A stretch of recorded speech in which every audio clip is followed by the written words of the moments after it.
طور پر آج پاکستان تحریک انصاف اور پی ایم ایل کیو کے متفقہ امیدوار واسق قیوم عباسی جو ہیں وہ بلا مقابلہ منتخب ہو گئے ہیں، اور اس بات کا اعلان باقاعدہ اسمبلی سیکریٹریٹ کی طرف سے کر دیا گیا ہے، اور میں سمجھتا ہوں کہ واسق قیوم صاحب کا جو بلا مقابلہ منتخب ہونا ہے وہ ہماری ایک اخلاقی جیت ہے، سیاسی جیت ہے، اور عمران خان صاحب کے بیانیے کی جیت ہے۔ سیاسی طور پر یہ کامیابیوں کا سلسلہ جو پنجاب میں شروع ہوا ہے جناب عمران خان صاحب کے بیانیے کے بعد، ہم بجا طور پر یہ دعویٰ کر سکتے ہیں کہ پنجاب کے عوام نے اس وقت پذیرائی دی ہے عمران خان صاحب کے بیانیے کو، اور یکے بعد دیگرے جو ہمیں کامیابیاں مل رہی ہیں انشاءاللہ تعالی اس کا سلسلہ جاری رہے گا۔ السلام علیکم ناظرین، آج کے ایکسپرٹس کے ساتھ میں ہوں ہنا عادل۔ آج کے پینل کا حصہ ہوں گے مسرت جمشید چیمہ صاحبہ، رانا احسان افضل مسلم لیگ نون سے ان کا تعلق ہے، سلمان عابد صاحب، اور آپ کو بتائیں کہ پنجاب میں 17 جولائی کے بعد پاکستان تحریک انصاف کی کامیابیوں کا سلسلہ جاری ہے۔ وزیر اعلیٰ پنجاب پرویز الہی، اسپیکر پنجاب اسمبلی سبطین خان کے بعد آج واسق قیوم بھی بلا مقابلہ ڈپٹی اسپیکر منتخب ہو گئے ہیں۔ اپوزیشن کی جانب سے پیپلز پارٹی کے علی حیدر گیلانی کو ڈپٹی اسپیکر کے لیے نامزد کیا گیا تھا، لیکن انہوں نے اپنے کاغذات نامزدگی مقررہ وقت پر جمع نہیں کروائے۔ یوں پی ٹی آئی نے ڈپٹی اسپیکر کا انتخاب بھی جیت لیا ہے۔ آگے پنجاب کابینہ کی تشکیل کا معاملہ بھی ہے۔ گورنر پنجاب حلف لینے سے انکار کر چکے ہیں اور بظاہر یہ معاملہ بھی عدالتوں میں جانے کا امکان ہے، لیکن اس سے پہلے اپوزیشن اسپیکر پنجاب اسمبلی کے الیکشن کے معاملے پر لاہور ہائی کورٹ پہنچ گئی ہے۔ گزشتہ روز اسپیکر پنجاب اسمبلی کے منتخب ہونے پر اپوزیشن نے اپنی شکست بھی تسلیم کی، انہیں مبارکباد دی، لیکن آج نون لیگ نے اسپیکر الیکشن کو عدالت میں چیلنج کر دیا ہے اور یہ موقف اختیار کیا ہے کہ خفیہ رائے شماری میں بیلٹ پیپرز پر سیریل نمبرز درج کرنا آئین اور قانون کی خلاف ورزی ہے، اس لیے الیکشن کالعدم قرار دیا جائے۔ عدالت نے درخواست پیر کو سماعت کے لیے مقرر کر لی ہے۔ اسی مناسبت سے پہلا اور بڑا سوال یہ ہے کہ پی ٹی آئی کے سبطین خان اسپیکر پنجاب اسمبلی منتخب، مسلم لیگ نون شکست تسلیم کرنے کے بعد عدالت میں کیوں گئی؟ لیکن اس سے پہلے ڈپٹی اسپیکر کے معاملے پر ہم بات کریں گے۔ ہمیں جوائن کیا ہے بیورو چیف لاہور محمد الیاس نے۔ محمد الیاس، مسلم لیگ نون کی جانب سے 4 لوگوں کے لیے کاغذات نامزدگی جو تھے وہ لیے گئے تھے۔ پیپلز پارٹی کے علی حیدر گیلانی کو ڈپٹی اسپیکر کے لیے نامزد کیا گیا تھا، اپوزیشن کی جانب سے کاغذات نامزدگی کیوں جمع نہیں کرائے گئے؟ جی، اپوزیشن کی جانب سے جو احتجاج کیا جا رہا تھا کہ جی ان کے ساتھ جو الیکشن میں جو انہوں نے کہتے ہیں کہ اسپیکر کی دھاندلی کی گئی، ان کے ساتھ جو سیریل نمبر تھا وہ انہوں نے درج کر دیا، حالانکہ خفیہ رائے شماری تھی، لیکن اس خفیہ رائے شماری کو انہوں نے کہا کہ نہیں رکھا گیا، اور بڑی انہوں نے چالاکی سے جو اسپیکر کے الیکشن میں حکومتی اراکین کی جانب سے ایک جو طریقہ کار طے کیا گیا جس میں واضح ہو جاتا تھا کہ اگر کوئی کینڈیڈیٹ اگر کوئی ووٹ دیتا ہے تو اس کا پتہ چل جائے گا اگر وہ مسلم لیگ نون کے امیدوار کو ووٹ دیتا ہے اسپیکر کے، تو اس وجہ سے وہ کہہ رہے تھے کہ اس وجہ یہ تو دھاندلی ہے، اور اس کے لیے آج انہوں نے لاہور ہائی کورٹ میں چیلنج بھی کیا ہے، اور اس کی سماعت پیر کے روز ہوگی، تو ظاہر ہے وہ کہہ رہے ہیں کہ ہمیں انتظار ہے کہ ہمیں کیسے انصاف ملتا ہے عدالت سے، تو وہ اس بارے میں چیلنج کرتے ہیں، وہ کہتے ہیں اس انتخاب کو وہ نہیں مانگتے۔ ان کا کہنا تھا یہ بڑی دیر سے ان کو پتا چلا، 20-25 جب ووٹ گزر چکے تھے تب ان کو پتا چلا، جس پر انہوں نے احتجاج بھی کیا اور لکھ کے الیکشن جو پریزائڈنگ آفیسر ہے اس کو بھی دیا کہ یہ دھاندلی ہو رہی ہے۔ تو آج جو صورتحال تھی اس کے لیے مسلم لیگ نون کی جانب سے دلچسپی نہیں دیکھی گئی کہ الیکشن میں کہ جس طرح الیکشن کے لیے امیدوار آپس میں کاغذات جمع کرواتے ہیں، تو ان کے 4:50 پر انہوں نے کاغذات لیے اور ان کے علی حیدر گیلانی کو نامزد کر رہے تھے، لیکن کہہ رہے تھے کہ فائنل نہیں ہو رہا، تو یہ صورتحال چل رہی تھی۔ تو جب 5 بج کے قریب علی حیدر گیلانی آئے ہیں اور انہوں نے آ کے دیکھا کاغذات انہوں نے لے لیے تھے، پیر صفدر رسول صاحب نے ان کے کاغذات لیے تھے، تو یہ بیٹھ کے میٹنگ کی اور میٹنگ کر کے انہوں نے کاغذات جمع بھی نہیں کروائے تھے، جبکہ انہوں نے پہلے ہی 5 بج گئے تھے۔ تو واسق قیوم کی جانب سے جو 7 کاغذات جمع کروائے گئے تھے اس پر سکروٹنی ہوئی، 5:10 تک سکروٹنی ہوئی اور سب کچھ کلیئر دے دیا، اور واسق قیوم کے کاغذات کہا کہ یہ نامزدگی کے لیے ٹھیک ہیں۔ اور یہ تمام جو صورتحال چل رہی تھی اس میں یہ انہوں نے رابطہ کیا اور کہا کہ انہوں نے الیکشن جو اسپیکر تھے وہ جو سیکرٹری اسمبلی تھے انہوں نے پڑھ کے بھی سنایا کہ رولز کے مطابق پولنگ جو ہے کاغذات نہیں لیے جائیں گے ان کے اس کے بعد جو ہے جو جمع نہیں کروا سکتے کاغذات، تو اس لیے جو ہے بلا مقابلہ منتخب ہو گئے ہیں. تو اس پر انہوں نے اعتراض کیا کہ جی ہمارے کاغذات نہیں لیے اور احتجاج کیا اور اس پر بائیکاٹ کا بعد میں اعلان کر دیا، حالانکہ وہ آئے نہیں. اس تمام صورتحال ہم دیکھ رہے تھے ادھر کھڑے، اس طرح یہ گئے اور بعد میں انہوں نے احتجاج بھی کیا جا کے، اس پر کہا کہ کورٹ میں پہلے ہی جا رہے ہیں اور اس الیکشن میں جو ان کو کاغذات جمع نہیں کروانے دیے گئے. یہ بہرحال چلتا ہے سیاسی جماعتوں میں، آپس میں ایک دوسرے پر الزامات وغیرہ لگاتے رہتے ہیں. بہرحال الیکشن کمپلیٹ ہو گئے اور پی ٹی آئی نے وزیر اعلیٰ سے لے کے نیچے ڈپٹی اسپیکر تک جو اسمبلی کے اندر جو بڑے ہوتے ہیں وہ تمام مارکا پورا کر لیا.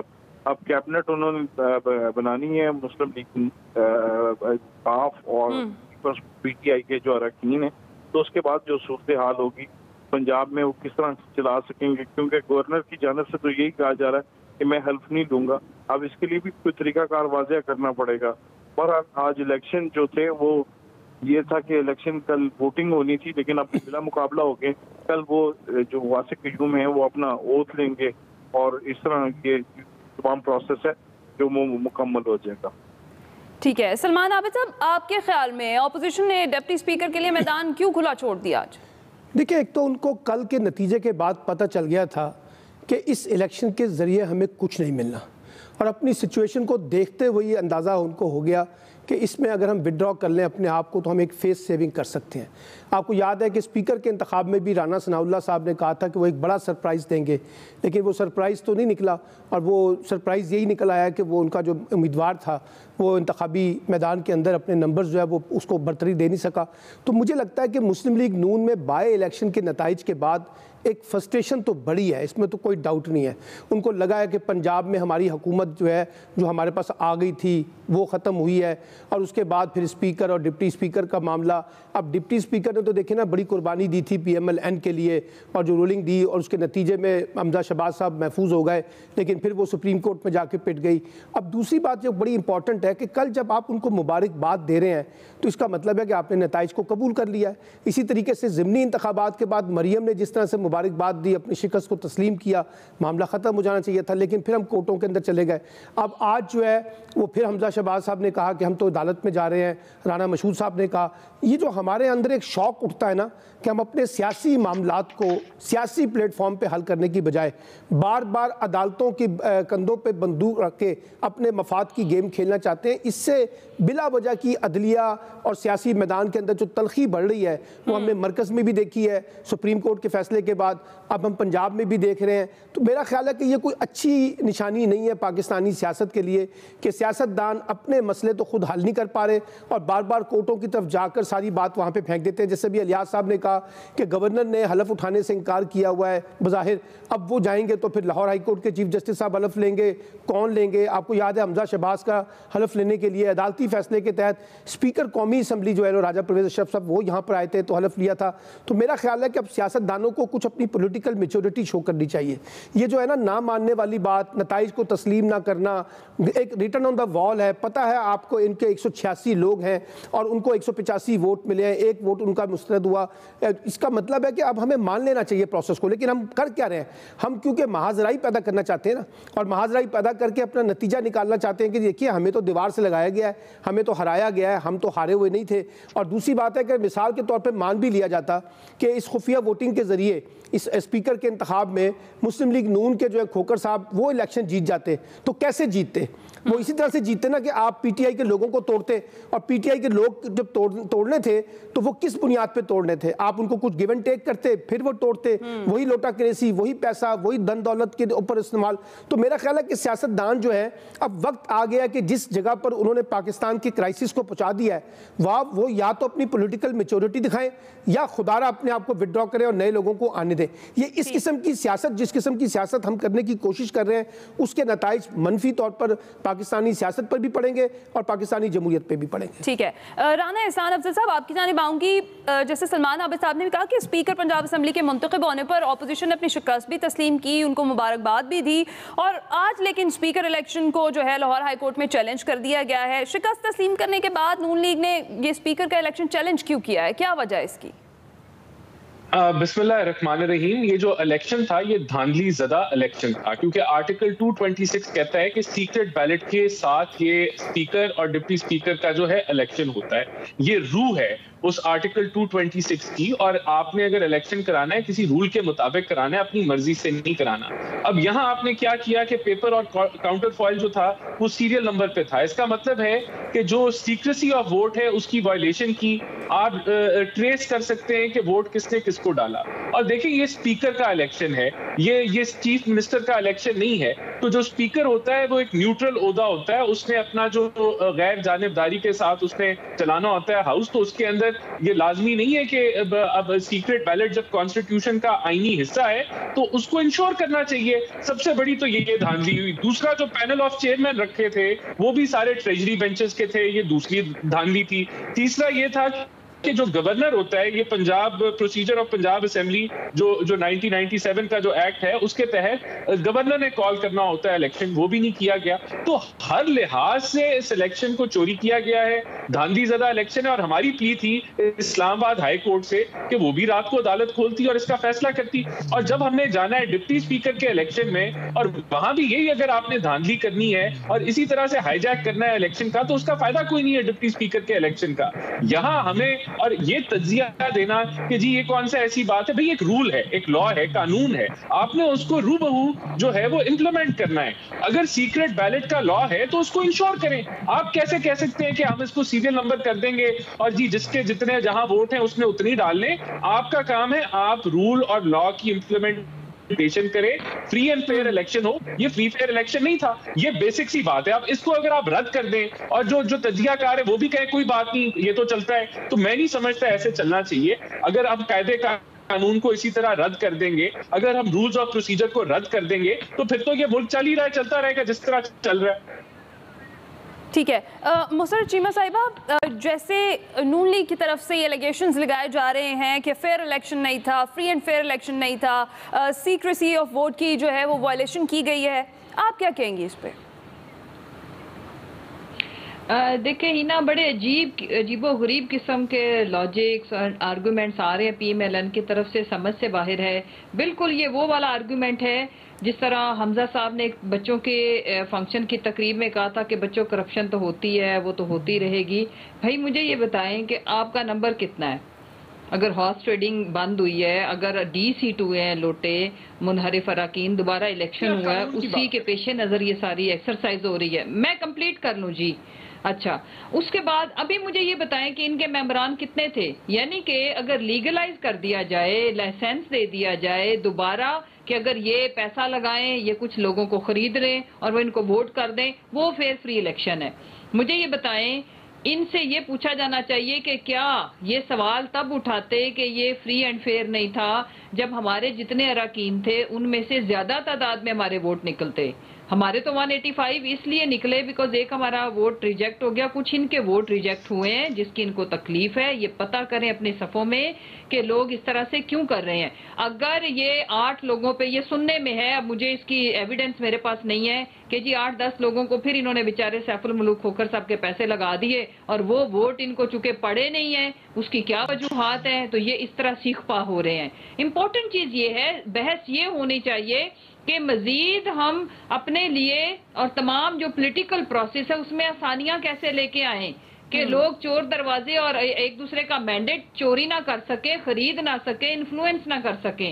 अगर हमारे 186 हैं और अगर हमारे 185 निकले हैं तो इसमें ये कोर्ट्स में जाने और सीखपा होने का मतलब क्या है? और कौन सा जो इतना पुरअमन इलेक्शन था? हाँ, एक कल हरकत जरूर हुई जो कि पहले हम यूनियन काउंसिल लेवल के या MPMNA लेवल के जो इलेक्शन पोलिंग स्टेशंस पे देखते थे कि बैलेट पेपर गायब हो गए और वो डब्बों में चले गए। कल भी आप इनसे मीडिया ने भी ये रिपोर्ट किया, ऑन रिकॉर्ड है, उसकी फुटेज मौजूद है कि राना मशहूद साहब ने और इन लोगों ने जिस तरह से छीना झपटी की, इन्होंने बैलेट बुक वहां से उठाई, फिर एक दूसरे की तरफ फेंकी। इनकी एक खातून रुकन ने अपनी चादर के अंदर 4 बैलेट पेपर वहां से फाड़ के तो उन्होंने गायब किए।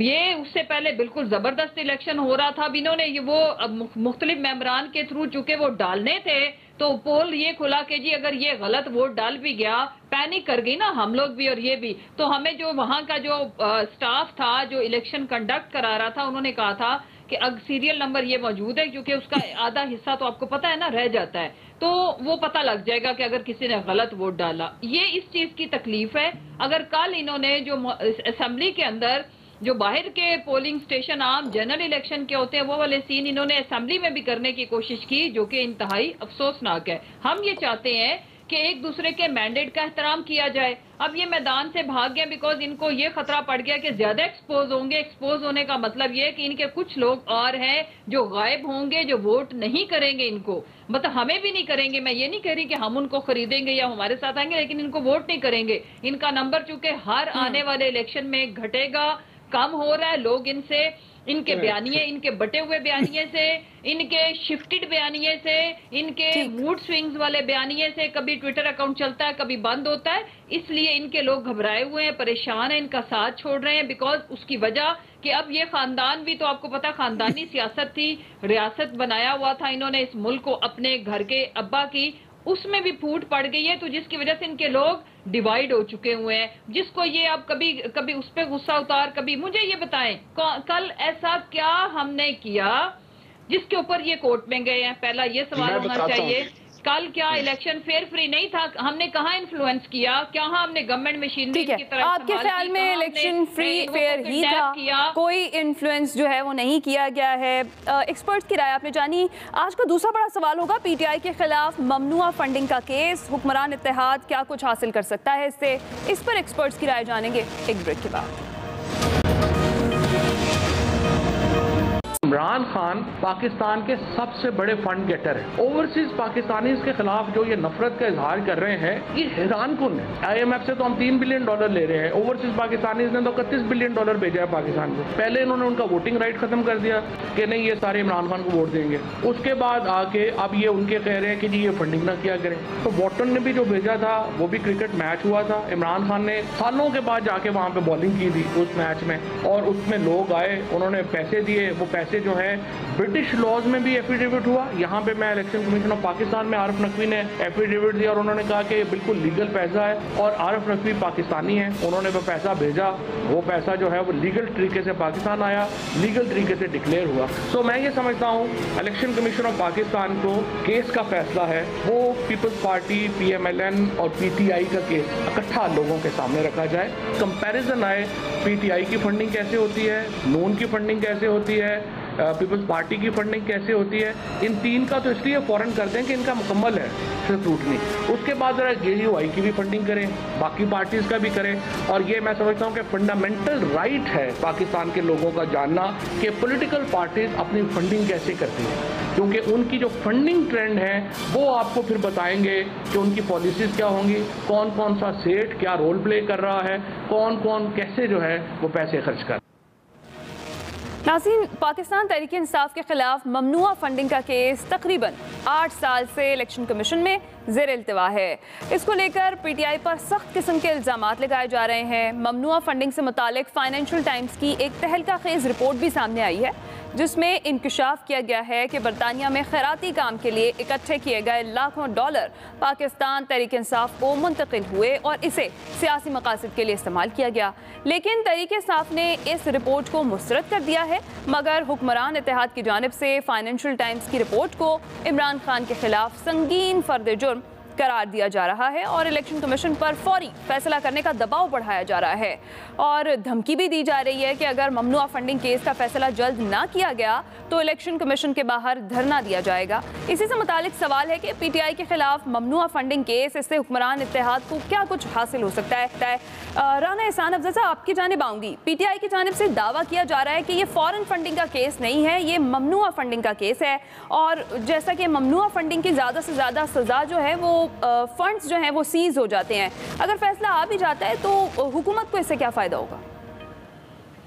देखिए, ये बहुत एक संगीन मैटर है।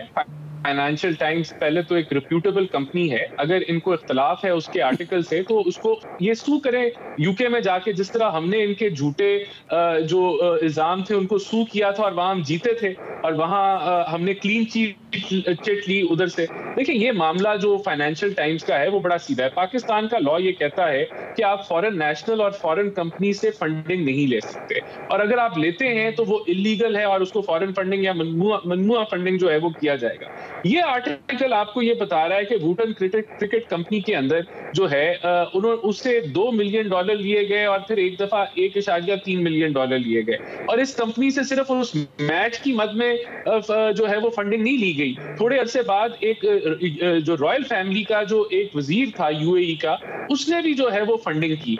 तो इसका ये मतलब है कि हुकूमत जो अगर फॉरेन गवर्नमेंट जो है वो आपकी पार्टीज को फंड करती है तो ये इलीगल है पाकिस्तानी कानून के मुताबिक, और यही इल्जाम जो है वो अगर ये सच है फाइनेंशियल टाइम्स का आर्टिकल तो ये गिल्टी साबित हो जाते हैं। और पूरी देखिए, ये इसके साथ साथ और भी मामला हैं। ये तो फाइनेंशियल टाइम्स ने एक कंपनी का जिक्र किया, 350 कंपनीज हैं जिनसे ये ममनुआ फॉरेन फंडिंग ली गई।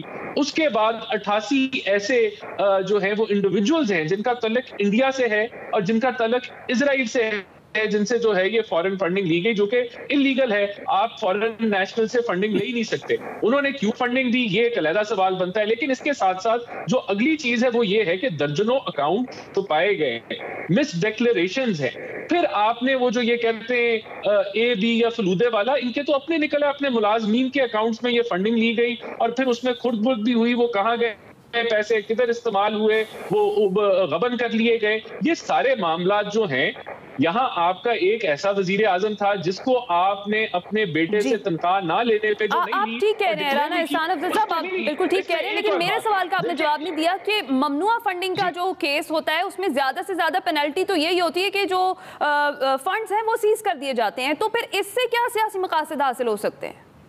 नहीं, मैंने आपको जिस तरह बताया कि इसके मल्टीपल लेवल्स हैं। एक तो फॉरेन नेशनल से आप फंडिंग नहीं ले सकते, वो यहां पकड़ी गई। फिर दूसरी ये चीज है कि आपने मिस डिक्लेरेशन की, आपने दर्जनों अकाउंट छुपाए। मैं इसी से आपकी एग्जांपल ड्रॉ करा रहा हूं कि एक वजीर आजम को अपने बेटे की कंपनी से जो उसने तनख्वाह नहीं ली वो ना डिक्लेयर करने पे ना अहल कर दिया गया। यहाँ तो दर्जनों अकाउंट्स के मामलात हैं, यहाँ तो हजारों जो है वो इंडिविजुअल्स और कंपनियों से फंडिंग दी और मिस डिक्लेयर की गई। ये तो बड़ा, यहाँ तो ये रंगे हाथों पकड़े गए हैं और पूरी पार्टी नाअहल होती है। उसका चेयरमैन ये जानते हुए बूझते हुए मिस डिक्लेरेशन की, वो नाअहल होता है। मैं समझता हूँ पूरा ये 1 और 8 साल से जिस तरीके से इस केस को रोका गया जो है मुख्तलिफ तरीकों के साथ, ये इनकी चोरी जो है वो साबित करता है। और देखिए, सबसे बड़ी बात ये जो इलेक्शन कमीशन ऑफ पाकिस्तान के जो हेड है, सरबराह हैं, उनकी जो ये एक अटैक कर रहे हैं वो इसी बुनियाद पे कर रहे हैं कि ये अपनी चोरी छुपाना चाहते हैं, अपने गुनाह छुपाना चाहते हैं, अपनी जो ये बददियानती है उसको छुपाना चाहते हैं, और इस वजह से प्रेशर डाल रहे हैं कि इस इलेक्शन कमीशन को तब्दील किया जाए। ये सारा ड्रामा पूरी कौम देख रही है। इन्होंने इसके अलावा भी ये जो नेकुल, ये जो शरीफ बनते हैं, $250 मिलियन की जो मनी लॉन्ड्रिंग एक प्रॉपर्टी टाइकून ने की और वो पकड़ी गई, उसकी मद में 650 केनाल इमरान खान ने और फराह गोगी ने उनको तोहफे में दिए गए। तो ये सारा मामला कोई इतना छोटा मामला नहीं है। ये खुद जो है वो दूसरों पे इल्जाम लगाने में तो तेज है। इनका अपने जो गिरबान में अगर झांक के देखें तो चोरी, मिसरिप्रेजेंटेशन, डकैती के अलावा आपको कुछ और नजर नहीं आएगा। ठीक है। मुसर्रत जमशेद चीमा साहिबा, पीटीआई की जानिब से फाइनेंशियल टाइम्स की इस रिपोर्ट को जो है वो मुस्तरद कर दिया गया है, तो क्या अब पीटीआई जो है इस रिपोर्ट की बुनियाद पर फाइनेंशियल टाइम्स पर हतक इज्जत का दावा दायर करेगी? देखिए, जितने भी अवेलेबल लीगल ऑप्शंस होंगी हम बिल्कुल उसके ऊपर जाएंगे, लेकिन इम्पॉर्टेंट चीज़ ये है कि देखें, इलेक्शन कमीशन ने ही इसको ममनुआ फंडिंग कहा, ये फॉरेन फंडिंग है नहीं। इनफैक्ट جو یہ چارج شیٹ لگائی گئی ہے ہماری ٹاک شوز کے اندر اور ہے، فیکٹس اور ہیں. دیکھیں ہم نے جتنے بھی ہمارے 40,000 جو ڈونرز ہیں سب کا ریکارڈ موجود ہے، کون سا فنڈ کس طرح سے کلیکٹ کیا گیا، بیکاز پاکستان تحریک انصاف چونکہ مڈل کلاس کی، لوور مڈل کلاس کی پارٹی تھی، تو یہ پہلی دفعہ ہم نے انٹروڈیوس کرایا اور یہ پوری دنیا کے اندر پیٹرن چلتا ہے. اوباما کا الیکشن آپ دیکھ لو، امریکہ کے اندر، انگلینڈ کے اندر، جہاں ڈیموکریسیز ہم سے کہیں زیادہ میچور ہیں، وہاں پہ فنڈ ریزنگ کر کے الیکشن کیمپینز کی جاتی ہیں. اور امریکہ میں ابھی بھی ہوتا ہے. یہ انٹروڈیوس ہم نے پاکستان میں کرایا بیکاز پاکستان کے اندر میں یہ کہتی ہوں ہم اس بحث میں نہیں پڑتے. وہ تو ڈیسائیڈ ہو گیا نا کہ وہ ممنوعہ فنڈنگ تھی، فورن فنڈنگ نہیں تھی. میں یہ عرض کرتی ہوں ہماری پارٹی بارہا اس کے اوپر دن میں 4 دفعہ ہم لوگ پریس کانفرنس کرتے ہیں. فاروق حبیب صاحب، فواد چودھری صاحب نے آج بھی بات کی ہے کہ یہ ہم سے پہلے کی جماعتیں ہیں، بڑی جماعتیں ہیں، یہ بھی اپنا ریکارڈ لے آئیں. تینوں نہیں، ساری پولیٹیکل جماعتوں کو بشمول پی ٹی آئی، عوام کے آگے سارے حقائق رکھے جائیں کہ پی ٹی آئی کے یہ 40,000 لوگ تھے، ان میں یہ لوگ ہیں، یہ اتنے خراب ہیں جن سے انہوں نے یہ فنڈز لیے. باقی بھی اپنے ریکارڈ دیں. اور یہ ریکارڈ عوام کا، پاکستان کے ووٹر کا لیگل رائٹ ہے کہ ہم ان کو بتائیں کہ ہم ساری پولیٹیکل پارٹیز ہم فنڈز کہاں سے لیتے ہیں. ہم اپنے پارٹی کے معاملات، پولیٹیکل معاملات اربوں روپے لگاتے ہیں کیمپینز پہ، بڑے الیکشن میں، جنرل الیکشن کی بات کر رہی ہوں. ایز اے پارٹی تمام پارٹیاں، وہ پیسے آتے کہاں سے ہیں یہ سب کو بتانا چاہیے بشمول پی ٹی آئی. باقی دونوں جماعتیں بھی ہمت کریں اپنے ذرا. ہم نے تو جو ڈیٹا دیا ہے یہ ذرا 400 لوگوں کا، 200 لوگوں کا، 2 لوگوں کا، 10 لوگوں کا ڈیٹا تو دیں ای سی پی میں، اور میڈیا کے آگے بھی رکھیں کہ جی یہ ہے وہ ذرائع جن سے ہم یہ اتنے بڑے بڑے پارٹی آفیسز، اتنے بڑی بڑی جو امپائرز کی طرح کے آفیسز ہیں، ہم تو آج بھی رینٹ پہ ہیں. لاہور جیسے بڑے شہر میں، کراچی جیسے بڑے شہروں میں ہم نے فرسٹ ٹائم ابھی ہمارا پارٹی کا آفس، اپنا سیکریٹریٹ ہے، وہ بھی ایک چند مرلے کے اوپر ہے اسلام آباد کے اندر. تو ہم نے یہ انٹروڈیوس کرایا اور یہ آگے جتنی بھی کنسٹیچوئنسیز کی بھی پالیٹکس ہے اس میں بھی ہم اس میں بھی ہم یہ فروغ دیں گے کہ اگر ہینا نے یا کسی انٹلیکچوئل نے، کسی پڑھے لکھے عام آدمی نے اگر پالیٹکس کرنی ہے، اگر وہ ٹیکنوکریٹ ہے، اگر وہ آنا چاہتا ہے تو ان کے لیے جنرل پبلک سے فنڈ ریزنگ کر کے ان کو ہم سپورٹ کریں. بیکاز الیکشن کمیشن، دیکھیں ہمارے ہاں الیکشن اتنا مہنگا کر دیا گیا کہ عام آدمی، عام جو سیلریڈ کلاس ہے یا عام طبقہ ہے، ان کو بائی ڈیزائن، بائی پالیسی اس چیز سے آگے رکھا گیا ہے. اچھا ٹھیک ہے. مسرت جمشید چیمہ صاحبہ، میں آپ کی بات میں نہیں بات کرتی، مجھے کمپلیٹ کرنے دینا. اچھا انہوں نے آج تک سوائے چارج شیٹ لگانے کے، سن تو لینا، لیکچر بھی اچھا ہوتا ہے بچوں، کرپشن تو اچھی ہوتی ہے، کرنی چاہیے، یہ بھی تو لیکچر ہی تھا. کمپلیٹ کیجئے اپنی بات. اچھا خیر اینی ویز. اچھا میں یہ کہہ رہی ہوں کہ ہم نے تمام ثبوت، شواہد اور ہر ایویڈنس کے ساتھ ہم نے دے دیے. اب یہ ہمت مت کریں ساری جماعتیں، ہر جماعت، مولانا صاحب کی جماعت، P M L N, Peoples Party, اور رانا احسان سے پوچھئے گا کہ انہوں نے کتنے ہزار لوگوں کا ڈیٹا دیا ہے ای سی پی میں آج تک جب سے ان کی پارٹی مارز وجود میں آئی ہے، کہ یہ فنڈز کہاں سے لیتے ہیں، کون ان کو فنڈنگ کرتا ہے. یہ چند سیٹھوں سے لے لیتے ہیں، اس کے بعد ملک کے اندر ان کو ماشاءاللہ سے شیئر ہولڈر بناتے ہیں کرپشن میں. میں یہ بتاتی چلوں ہم نے کسی سے کوئی زمین نہیں لی. ہاں اگر کسی نے کسی یونیورسٹی کو یا کسی ادارے کو دی ہے وہ ایک الگ بات ہے. پرائم منسٹر انشاءاللہ تاریخ ثابت کرے گی، آج کے دن تک ثابت کری. آپ لوگوں کی چھٹی اس وجہ سے ہوئی ہے کہ وہ کرپٹ نہیں ہے. ہم نے کسی سے کوئی فیورز لیے تو آج سینٹر میں تو ابھی بھی بچی کچی حکومت آپ کی ہے نا. آپ نے کیسز آج تک بنائے کیوں نے؟ یہی ڈراوا روزانہ ٹی وی شوز کے اوپر کہ جی ہم بنا رہے ہیں. بھائی آپ ٹھیک ہے، یہی وجہ آپ کے خیال میں جو پی ٹی آئی بار بار یہ مطالبہ کر رہی ہے کہ تحریک انصاف، نون لیگ اور پیپلز پارٹی کا جو یہ فنڈنگ کا کیس ہے اس کا فیصلہ ایک ساتھ ہی سنایا جائے. آپ کو پوائنٹ آف ویو آ گیا. سلمان عابد صاحب، آپ کے خیال میں یہ جو ممنوعہ فنڈنگ کیس ہے اس سے حکمران اتحاد کو اس کا فائدہ کتنا ہوگا اور پی ٹی آئی کو اس کا کتنا نقصان ہوگا؟ دیکھیں حکمران اتحاد جو ہے وہ یہ سمجھتا ہے کہ اس سے عمران خان کو ڈسکوالیفائی کیا جا سکتا ہے اور ان کی پارٹی کو پر بین لگایا جا سکتا ہے. مجھے اس کا کوئی امکان نظر نہیں آ رہا. اس کی ایک بڑی وجہ ہے، अभी तो ये ममनुआ फंडिंग और जो फॉरेन फंडिंग के दरमियान एक बात फंसी हुई है, और उसके बाद इलेक्शन कमीशन का फैसला आएगा, फिर बात सुप्रीम कोर्ट में जाएगी, हुकूमत उसके ऊपर जाएगी। एक बड़ा लंबा फैसला है, फौरी तौर पर इसका कोई आने वाला नहीं है। लेकिन क्योंकि पाकिस्तान में इल्ज़ाम तराशी की सियासत होती है, इधर वाले उधर उस पर लगाते हैं, वो उधर लगाते हैं, वो लगाते रहे। अभी राना साहब बहुत अच्छी बातें कर रहे थे, लेकिन एक उसामा बिन लादन भी हुआ करते थे, क्या वो पाकिस्तान के शहरी थे? उन्होंने उस वक्त जो इस्लामी जमहूरी इत्तेहाद को फंडिंग की थी, और उसमें उसके फैज़याब होने वालों में साबिक वज़ीर आज़म नवाज शरीफ साहब भी हैं, आपको भी पता है, और बहुत से लोगों के नाम हैं। फॉरेन फंडिंग तो उस वक्त भी आती रही थी, उसमें मुमकिन है कि वो भी गलत चीज़ थी, और अगर उसकी वो गलत चीज़ थी तो PMLN को उसकी वजाहत करनी चाहिए कि उसामा बिन लादन का फ़ंड क्यों लिया गया था उस इलेक्शन में। और इस बात की वजाहत भी होनी चाहिए कि जो बेनज़ीर भुट्टो साहिबा के ख़िलाफ़ तहरीक अदम एतमाद पेश हुई थी, उस वक्त वो पैसा कहाँ से आया था अरकान असम्बलियों की खरीदो फरोख्त के लिए। देखिए बात यह है, अब ये फैसला ना मैं टॉक शो में मैं कर सकता हूँ, ना राना साहब कर सकते हैं, ना मुसर्रत चीमा साहिबा कर सकती है, ना आप कर देंगी। ये फैसला तो जाना है इलेक्शन कमीशन की कोर्ट में है। अब इलेक्शन कमीशन ने फैसला महफूज किया हुआ है, उनके ऊपर किसी ने कोई बंदूक रखी हुई है कि वो फैसला ना सुनाए, वो सुना दे जो फैसला सुनाना चाहते हैं। तो फिर क्या वजह है कि 8 साल से नहीं फैसला सुनाया बात यह है कि 8 साल डिले क्यों हुआ है? उसकी वजह यह है, नंबर एक तो ये 2 साल तक तो केस ही नहीं चलाया इलेक्शन कमीशन ने, केस ही पेंडिंग पड़ा रहा। उसके बाद जब केस चला तो उस पर तारीखों पे तारीखें, लोग जो है क्लाइंट्स जो है वो चले जाते थे, फिर रिकॉर्ड दुरुस्त नहीं होता था, आज रिकॉर्ड पेश करेंगे, कल करेंगे, परसों करेंगे। अब जब ये फैसला महफूज हो गया तो मैं तो मुतालबा करता हूँ इलेक्शन कमीशन से कि वो फैसला सुना दे, जो भी फैसला है, एक बात। और साथ साथ जैसे वो मुतालबा कर रहे हैं कि जी PMLN का और पीपल्स पार्टी के भी तो मुकदमे दर्ज हुए हैं ना फॉरेन फंडिंग के हवाले से, जो फरूख हबीब साहब प्रेस कॉन्फ्रेंस करते हैं जिनका वो जिक्र कर रहे हैं, वो भी कर दें, उनकी भी तस्दीक होनी चाहिए। प्रॉब्लम यह है कि पाकिस्तान में कोई पॉलिटिकल पार्टी ऐसी नहीं है जिसके कोई ट्रांसपेरेंट अकाउंट्स का मैकेनिज्म कोई बना हो। यहाँ तो पार्टियों की टिकटें भी बिकती है ना, आपको पता है, और आपको ये भी पता है कि वो जो पार्टियों की टिकटें बिकती हैं और जो कौमी असम्बली और सूबाई असम्बली के उम्मीदवार जब पार्टी फंड देते हैं, और ये भी हमारे पास रिकॉर्ड है कि वो पार्टी को जाने की बजाय कुछ लोगों की इंडिविजुअल जेब में जाता है। इसलिए ये एक संगीन मामला है, इसको इलेक्शन कमीशन को जरा फैसला करने दें। फैसला क्या आता है वो भी सबके सामने आ जाएगा, और अगर फैसला वो ना आया जो राना साहब सोच रहे हैं तो कल राना साहब भी सबसे आगे होंगे और इलेक्शन कमीशन पे तनकीद करते हुए नजर आएंगे। पॉइंट ऑफ व्यू आपका है, यहाँ वक्त हुआ एक ब्रेक का, आप हमारे साथ।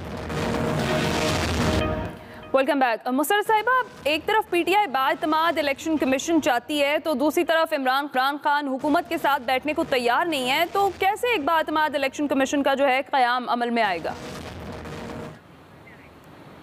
नहीं देखें, ये तो बारहा हमने बात की है कि आगे फेयर फ्री इलेक्शन कराने के लिए तमाम सियासी जमातों को बैठना पड़ेगा, और ताकि जिस पे जो भी अगली आने वाले इलेक्शन में जो भी पार्टी मैंडेट लेके आए उसके ऊपर कोई दूसरा क्वेश्चन ना कर सके। ये इंश्योर करना कोई नामुमकिन बात नहीं है। उसमें जब हम सारे मिलके बैठेंगे तो इसके ऊपर रिफॉर्म्स लाना और ऐसा सिस्टम लेके आना जिसके ऊपर किसी को एतराज ना हो, जो जिसके अंदर रिगिंग अगर खुदा न खास्ता हो, कहीं भी कोई गड़बड़ हो तो वो पता लगाया जा सके। बिल्कुल ठीक। इस चीज के लिए तो हम हर सूरत बैठने को तैयार है। और दूसरी जहाँ तक रहेगी बात, जब हम रिफॉर्म्स की बात करते हैं तो रिफॉर्म्स का मतलब ये नहीं है कि सिर्फ PTI अपने लिए पे हमने ले लिया। राना एहसान अफजल साहब, आपकी जानिब आऊंगी। PTI तो कहती है कि हम तैयार हैं, मिलकर बैठेंगे और रिफॉर्म्स लाने के लिए हम तैयार हैं, आप क्या कहेंगे? देखिए, मुसर्रत चीमा साहिबा मुनासिब बात कर रही हैं, और इनके जो दीगर और भी लीडरान हैं PTI के, वो भी इस तरह की बातें करते हैं। लेकिन मसला यहाँ ये आता है कि जो एक आदमी जिसका नाम इमरान खान है, जिसकी अना 22 करोड़ अवाम से ज्यादा है, जो कहता है कि मैं जहाद कर रहा हूँ, मैं नेक हूँ, ये काफिर हैं, मैं जो हूँ अल्लाह का खास बंदा हूँ, ये सारे गुनाहगार हैं। रिफॉर्म्स के बारे में उन्होंने कभी ऐसी एहसान बात नहीं की, वो करने को हर दफा उन्होंने इनवाइट किया है। ठीक है, कि एक्सट्रीम पॉइंट ऑफ व्यू लेते हैं तो वो रुकावट बनती है बातचीत में। बातचीत होनी चाहिए, आखिर ये जमहूरी बातचीत होनी चाहिए। सलमान आबिद साहब, आप क्या कहेंगे? देखिए, बिल्कुल दोनों बातें दुरुस्त हैं, मुसर्रत चीमा की भी, राना साहब की, कि इसका वाहिद वे आउट जो है वो तो डायलॉग है, वो बातचीत है, वो बैठना पड़ेगा। अगर आप चाहते हैं कि इस मुल्क में साफ और शफाफ इलेक्शन हो तो आप इलेक्शन कमीशन इससे मुतल्लिक मामलात, रिफॉर्म से मुतल्लिक मामलात, उसकी ट्रांसपेरेंसी से मुतल्लिक मामलात, जो भी मामलात हैं, पॉलिटिकल पार्टीज़ को नए रूल्स ऑफ गेम्स जो हैं वो मिलकर तय कर लेने चाहिए, ताकि इंतखाबात के बाद वो मंजरनामा ना आए कि हम इंतखाबात को मुतनाज़ा बना दें और नताइज को तस्लीम करने से इनकार कर दें। अब पाकिस्तान को इससे बाहर निकलना चाहिए, इंतखाबी नताइज को कबूल भी करना चाहिए, और जो भी रिफॉर्म जिसके जहन में जो आइडियाज़ हैं वो एक टेबल पर बैठ के उसको फाइनल शक्ल में दें, ताकि मुल्क जो है वो शफाफ इंतखाबात की तरफ बढ़ सके। ठीक है, बहुत आप सब मेहमानों का राय आपने जानी। आज के एक्सपर्ट से इतना ही, फीडबैक दीजिएगा, ख्याल रखिएगा, अल्लाह हाफ़िज़।